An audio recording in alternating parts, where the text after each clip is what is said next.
We've walked through the theology, the scripture, the Greek and Hebrew, but today we're doing something refreshingly simple, common sense. We explore the everyday wisdom that makes it absolutely clear. Being LGBTQ and loving who you love is not sinful, not even close, never was. No clobber passages, no theological gymnastics, just real life, real love, and real clarity. We break down why love that harms no one can never be sin, why you can't repent of being who you are, why the fruit of LGBTQ lives disproves the fear, why God wouldn't wire people for love and then punish them for it, why authenticity always leads toward compassion, not away from it. If you need a breath of fresh air, if you want language to counter harmful teachings, if you simply want to hear truth spoken plainly and lovingly, this one's for you.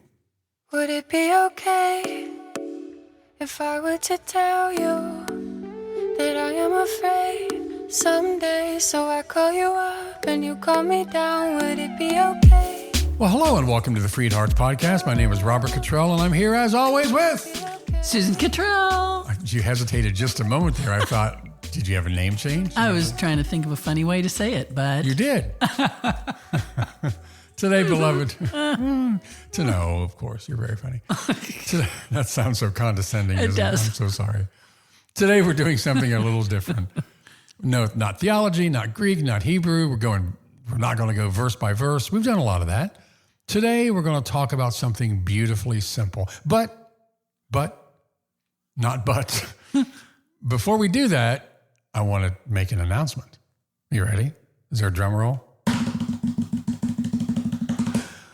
This is in celebration of a brand new book we have. And it's by, oh my gosh, this couple, it's authored by a couple that is just beautiful. I love them both so much. I actually love the wife a little more than the husband, but the couple is Robert and Susan Cottrell. They're amazing. And so humble. But it's our new book, and it's called The Common Sense Truth About LGBTQ Love, Why Being LGBTQ is Not Sinful and Never Was. I'm so excited about this book. And as always, with all of our resources, it's free. You can get a free PDF copy on the website, freedhearts.org. And also right there, if you would prefer to order a Kindle or an audiobook or a hardback or a paperback, the links to do that are there as well. But brand new book, just out. Look for it, please. It's all at freedhearts.org, or just search for Common Sense Truth About LGBTQ Love on Amazon. All right, let's get back to this something beautifully simple. common sense. That's it. The everyday, lived reality, look at the actual world kind of wisdom. Because when you step back from the fear and the indoctrination and you just look at LGBTQ people, their lives, their relationships, their humanity, it becomes stunningly obvious. There's nothing sinful about being LGBTQ or being in a same-sex relationship. All right, so let's break this down. Common sense number one. This is common sense, folks. This is simple, clear, common sense. Love that hurts no one cannot be sinful. Yes, let's start with the simplest, most universal principle we have. If something harms no one, if something enriches lives, if it produces kindness, loyalty, connection, commitment, then why on earth would it be considered sin? Exactly. I mean, if two adults love each other, care for each other, bring out the best in each other, and no one is harmed, how can that possibly be wrong? Just think of all the things Jesus actually condemned: greed, hypocrisy, cruelty, exploitation. He never condemned consensual, loving relationships. He did condemn people who burden others with rules they themselves don't follow. Can I say something about loving relationships? Because I was saying this at one point, and a guy wrote back and said, what if it's not loving? And I knew what he meant. It was like, what if you're just hitting somebody up? And I said, what we mean by that, we say that because that's in comparison to exploitative, unequal power. That's what we mean. Yeah. Coercion, that. So Good. That's a good explanation. Yeah. Okay. So here's the common sense question in this. If we're calling love sin, but ignoring actual injustice and violence, is that really morality? Or is it misplaced fear dressed up as morality? Or a sleight of hand to misdirect our attention from there not caring for real people in real time? Yeah, real sin causes pain. Real sin leaves wounds. Love doesn't do that. Love builds, love heals, love protects. If your theology tells you that loving someone is sinful, if your theology, your faith, your religion teaches that loving someone is sinful, but cruelty towards LGBTQ plus people is acceptable, it's not LGBTQ people who need to reevaluate something. It's not gay people who have the agenda, because harm is the clearest indication of sin. And beloved, LGBTQ love does not harm, but condemning LGBTQ people absolutely does. Common sense. Well said. Common sense number 2. You can't sin by just being who you are. Here's another common sense point. You can't sin by being what you are, by being how you were made. If God created billions of humans with billions of variations, Billions and billions. in personality, That was every time Julia Child doing Carl Sagan. doing Neil deGrasse Tyson. Yeah. Sorry. What did you say?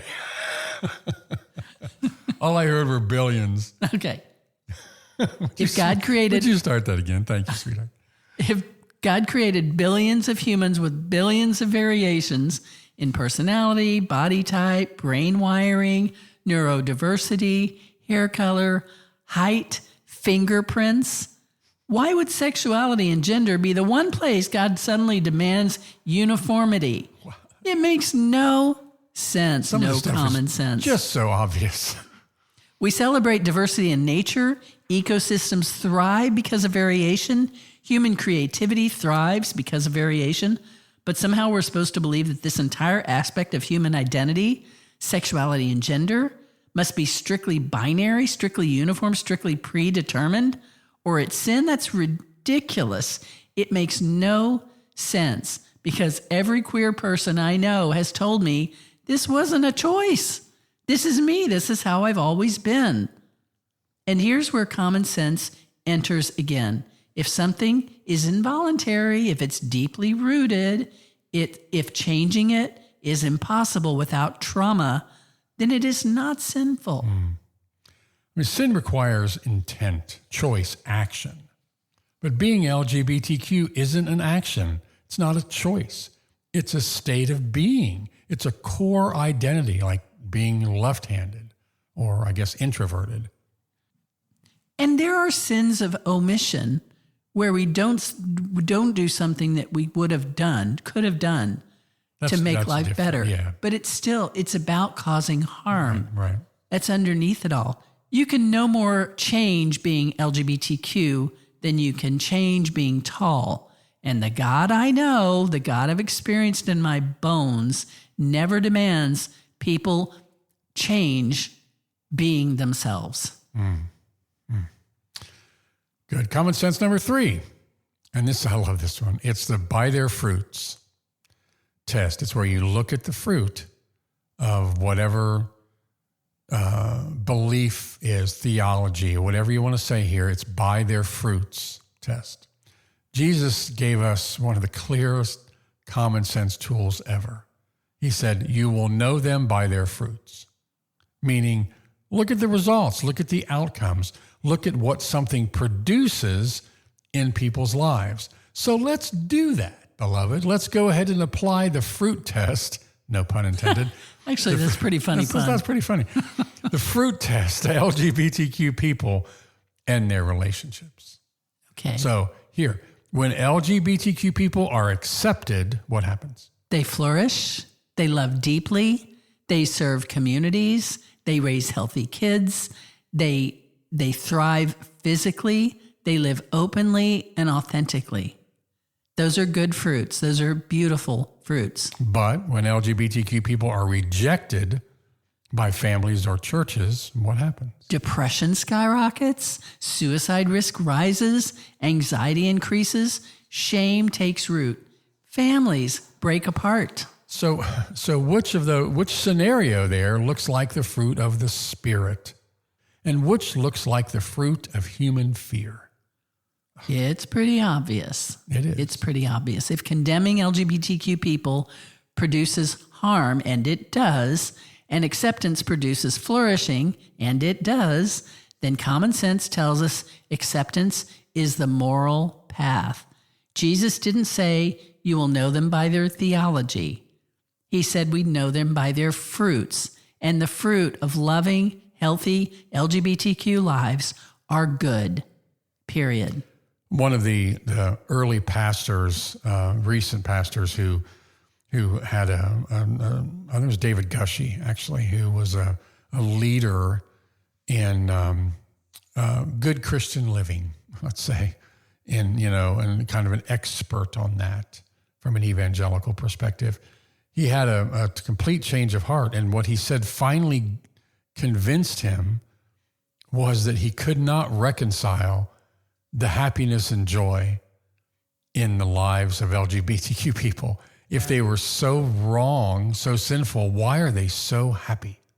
Yeah. And why are they so content? That's not an obligation for you to be happy or to pretend to be happy, or it's not a weight on you. You're talking about a general. But we're talking about that there is joy in being who you are. Yeah, in love, there's joy in being loved and accepted and celebrated. Yes. And we actually had a different person who said, well, if I could see that gay people were happy, then I would see that maybe it's true. Maybe it's okay. Well, he hasn't changed his mind. He's seen plenty of them now. Yeah. But yeah. Anyway. Common sense number 4. Why would God give people love and then punish them for loving? And here's another simple but profound question. Again, why would God give LGBTQ people the capacity and desire for love, but then forbid them from loving? I mean, damn, God. Yeah. That's brutal. That's brutal. That's brutal. Yeah. It's like giving someone a beautiful singing voice and telling them to never sing. Yeah. Or giving someone hands and telling them never touch anything. Wow. Love is not a temptation. Love is a gift. And if God wired LGBTQ people for love, for connection, for partnership, for intimacy, then it follows and makes common sense that those things were meant to be expressed. Yes. And let's also use a little common sense on the celibacy for life idea. Oh, that's fun. Oh, my gosh. Expecting an entire group of people to live their whole lives without romantic love, partnership, intimacy, or even being held. That's not holiness. That's cruelty. And straight Christians would never accept a rule like that for themselves. Are you kidding me? But they demand that LGBTQ people accept it. Again, common sense here, folks. If a rule only works when applied to other people, it's not a moral rule. It's a control tactic. Wow. And LGBTQ love is not sin. Denying people love, that is the problem. That's the sin. Common sense number 5. If it's a, quote, sin, then why does it lead people to become more loving? Here's one simple test. If something draws you, either it or accepting it or including LGBTQ people, if something draws you towards love, kindness, authenticity, inclusion, courage, and compassion, does that sound like sin? No. Thank you. I love this one. Every LGBTQ person who embraces who they are, who finally lets go of the shame, becomes more loving, more alive. Living in the closet never makes someone more like Jesus, but living authentically absolutely does, just automatically. And what we mean by that, by the way, is the example of how Jesus lived, how Jesus loved, how Jesus accepted, not in a It's not religious. Christian, right? It's not religious at all. It's just the beauty of it. Nobody looks at Jesus and said, he was kind of a jerk ever. Right. And so that's what we mean. That's what we mean by that, yeah. And if embracing their identity makes someone more at peace, more honest, more grounded, then they're moving toward the divine, not away from it. And any belief system that says you have to lie about who you are to be holy, you have to pretend you're somebody else to be holy, shouldn't survive a single moment in our thoughts. Holiness is truth. Holiness is authenticity. Holiness is love that expands your soul and the souls around you. Yeah.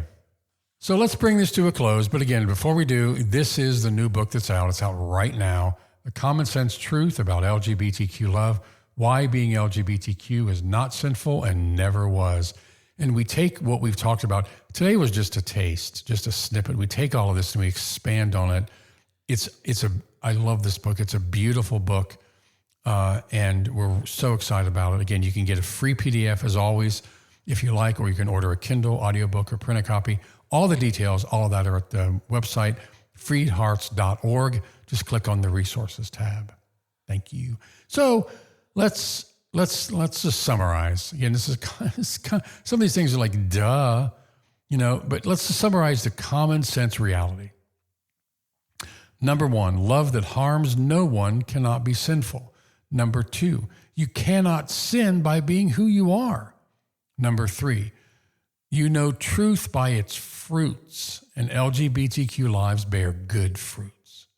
Number 4, God does not give people love and then punish them for loving.